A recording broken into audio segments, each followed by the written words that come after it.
welcome to Board Game Royale, where two games fight for the affection of the board game curious. I'm Universal Board Game Idiot and co-host Marcus Beard. I am the Titan of Gaming, Joel Windles. And I'm Glenn White, your future president-elect. Now, so this is a podcast where we usually get Joel and Glenn to explain a board game each to me, someone who isn't that familiar with any board games, and then I decide a winner. And that's how we usually do it. But this week we're going to start with something very special called a weigh-in. So we're all going to step on some scales, and then next week we're going to see if the number that comes up has decreased by an amount. So Glenn, do you want to, got the scales right here, do you want to go ahead, step right on it? Yeah, it's a bit weird. Are these kitchen scales? Well, they weigh things. Okay, it's okay, not like okay. they could be okay. they're not in a, they're in a, technically they're studio scales because they're in the studio. Well, I can only get on with 1 foot, so here we go. 7 grams. That doesn't 7 That grams. doesn't seem... Anyway, so boys, what games have you bought? Right, I have bought a game called Lords of Vegas, which is set almost before the Strip was built in the 40s. Glenn, what game have you bought? I decided to stick with the gambling theme, and I bought Camel Up, which is a game about a stack of camels. Camel Up. I thought you were saying Camelot in a very strange way. No, I mean, the box is ambiguous over whether it's called Camel Up or Camel Cup, which is sort of it's trying to be clever, but also it's very confusing. All right, so now you've had to explain that to me. Why don't you just go full right into it? Tell me about it. You're going first. Camel Up won the Spiel des Jahres a couple of years ago, which is the German board game of the year. So it's clearly one of the best games ever made, according to some Germans. Okay.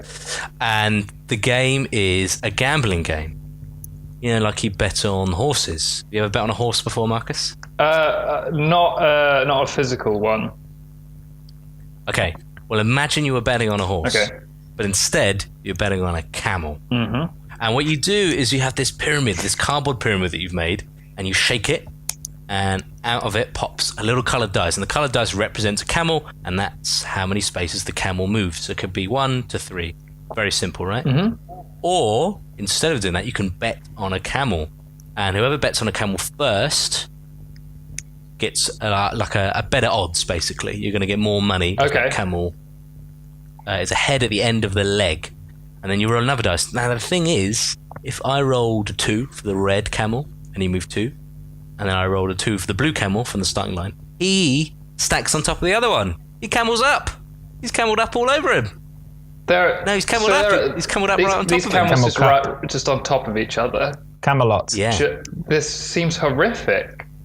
I don't No, really want to no. imagine that. Okay, so how does that affect the games? I mean, it's a draw. From the picture, they're having a lot of fun.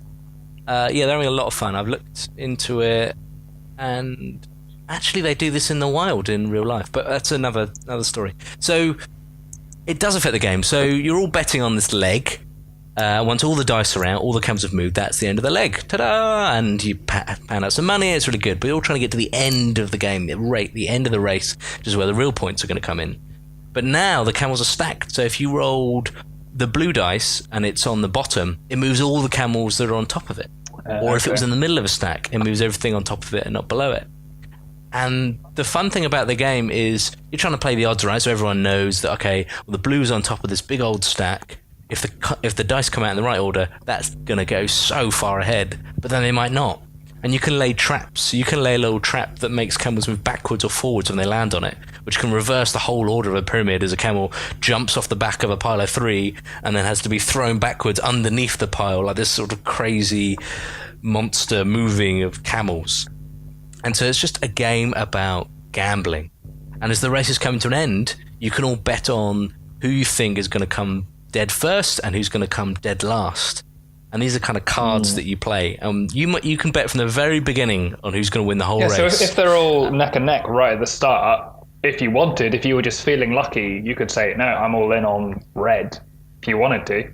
And then You could you'd go have all the in. best odds. You would have the best odds in terms of the end of the game, and each leg the whole thing resets. So every leg you'll get to bet again, all the things go back on, and you're trying to sort of play that side of the game. Yeah, you can bet on the win at the very end as early as you like, and it's really fun because then you don't actually ever know quite what's going to happen, and every time the dice comes out, as the game goes on, it gets more and more exciting, and you just get these crazy situations where a camel that was right at the back of the pack jumps on the back of one, piggybacks a few more spaces, and before you know it, he's at the front. And it's this kind of topsy-turvy gambling game of camels. So it's great for families, and sort of, I think quite oddly for a game actually, it goes up to a lot of players. Out of the box, it goes up to 8 players. So you can play it with a large group of people, really easy to get, really easy to play, very quick, and just really satisfying, stacking these little wooden camels, rolling dice out of this cardboard pyramid. I think it's a really fun family game. That sounds really chaotic. And easy That to sounds really great. Joel, tell me about Vegas. Great. Tell me about what I need to know. I shall. It's the Lords of of Vegas. Lords of Vegas. So it didn't win a Spiel des Jahres, which is the fancy German games of the year. But while Glenn was droning on, I used the Best Play mega computer and Googled Lords of Vegas, and they won the Juego del Año Tico, where they got a nomination in 2011. And that means Game of the Year Costa Rica. I don't think it does. I think it does. also means big wheel of cheese. I think that's what that means. But I'll, agree to disagree this time. But what happened? Well, it won the highly prestigious thing that I just said a few years ago. Anyway, I've wanted to play this for a long time, and I played it for the first time 2 weeks ago. And it's a whole load of fun. So it starts in the 40s, and you're all a bunch of property developers. And at the time, in the 40s, Vegas was just an empty bit of desert for the most part. It's amazing that this whole mecca of gambling has sprung up since then. And so this is kind of a simulator for the tycoons that were investing at the time. It's partially luck, as you'd expect from a game like this. So you roll and draw cards to see which lots you get. But it's entirely up to you which lots you want to develop into casinos. Right. Now, as the game emerges and sort of unfolds, you can do hostile takeovers of other people's casinos. And you can kind of merge all of their investments into your mega casino. So are some lots better than other lots to start with, or are they all kind of made equal? Yeah, just like in real life, the ones on the strip tend to be a lot more valuable. So they yield a lot more money, but also they're a lot more expensive to develop in the first place. Mm-hmm. So you're trying to strike a balance between having a variety of different casinos. You might have like a Wild West themed one, you might have like a fancy space themed one. Or you might just put all of it into one and just say, I'm going to have one absolutely huge bastard casino and it's going to make me loads of money. Does that open you up to any risk, any more risk? Why would you, what's the benefit of doing that over something else? So each round, a different type of casino will pay out. So I always imagine it as like, it's fashionable for Wild West casinos to be really successful this year. Yeah. And all the people that have got Wild West casinos get a payout. And if you put all of your investment into a different type of casino, you're not going to get anything. I feel like this is also teaching me about the actual history of real Las Vegas at the same time, which I like. It's the exact history. It was all done by dice rolls. Oh, another cool thing about it is you can go gambling in other people's casinos, and there's nothing they can do about it. So you can how does that work? So this whole game is about like constructing giant casinos, like sort of big strategy type stuff. And then how do they manage to like shoehorn in? Oh, just spin a roulette wheel. How does this work? It's almost for no reason. It's funny. So at the end of your go, you're just allowed to go and gamble, and you can choose which player's casino you want to go in to gamble. Okay. And it's extremely amusing. So me and Glenn play. We constantly gamble $1 million in each other's casinos just because we can. Oh, so the house can win or take it away, and that's the house fun. Is slightly more likely to win. But if you're down on your luck or you need an extra couple of million, it's extremely amusing to go to someone's casino and say, 3 million, roll the dice, and then take the money. So it's a dice roll. It's not a kind of... It's just a dice roll. They don't have... I was imagining sort of Glenn sitting there with just a plethora of different machines. ready for you to sort of cash your money You in sat on. there with a plethora of different machines. You could probably house rule it and do something like that if you wanted. Yeah. The smallest denomination in the game is $1 million. So even the smallest bet, you're still fucking boss when you put that bet on. You say it starts in the 1940s. Does that mean that the fiction of the game then continues? Like you end up in 2000, or is it just in the 1940s? Is that just? It's mostly in my mind. Right. So as you play the game, all of the lots have been developed, and there's like 7 casinos desperately trying to dominate the strip, which is and there's what no way happened that in this real is life. the 40s anymore. But it never says. This sounds cool. Welcome to 1991. Walkmans are cool now. And how often do the casinos that you built end up resembling the real life Vegas? I've only been once, and I barely remember a minute. Because you were just, so much powder you could ski on it. Right? Am I right? Yeah. Am I right, everybody? You're absolutely right, Marcus. You're not wrong. Remember the best play Christmas party? Remember? Oh man, that was disgusting. That was big. I'm so sorry about that. That's okay. Don't worry about it. I'm in a relationship as well. Yeah. With the game. With games. Games. Am I right? You're not wrong. That's classic best play catchphrase. Sorry. Well, I'll tell you what about both of these games. Neither of them are wrong.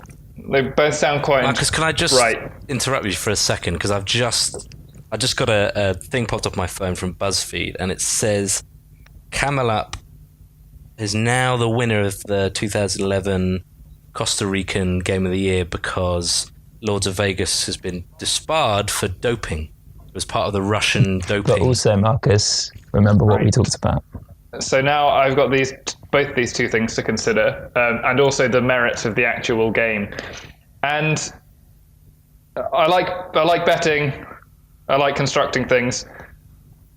I'm going to go with the Lords of Vegas, Joel Windles' game for this week. Yes, top of the league. I'm one of those people who likes to sort of construct stuff and then look back on what I've built when I play games. And that's what I like where I can get into it. Could have built a stack of camels. And Marcus, do you know what I like about you? You're an honest man.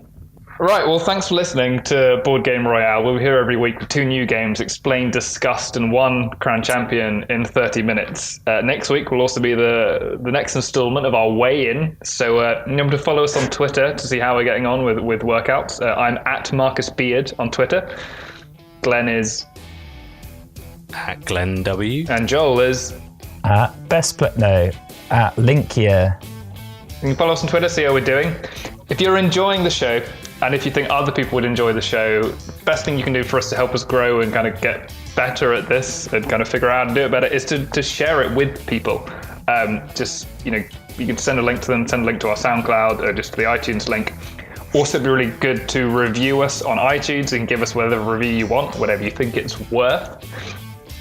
You can also just head over to bestplay.co to view all the audio-visual content that we produce, whether it's videos, articles, or podcasts, just like this. If you have any questions or comments about these games, you can email us at games@bestplay.co, and we'll all see it. We love getting feedback, keeps us going.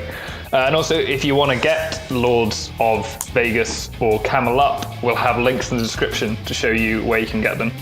So until next time, I'm Marcus Beard. I'm Glenn White. And I'm Joel Windles. Camel down.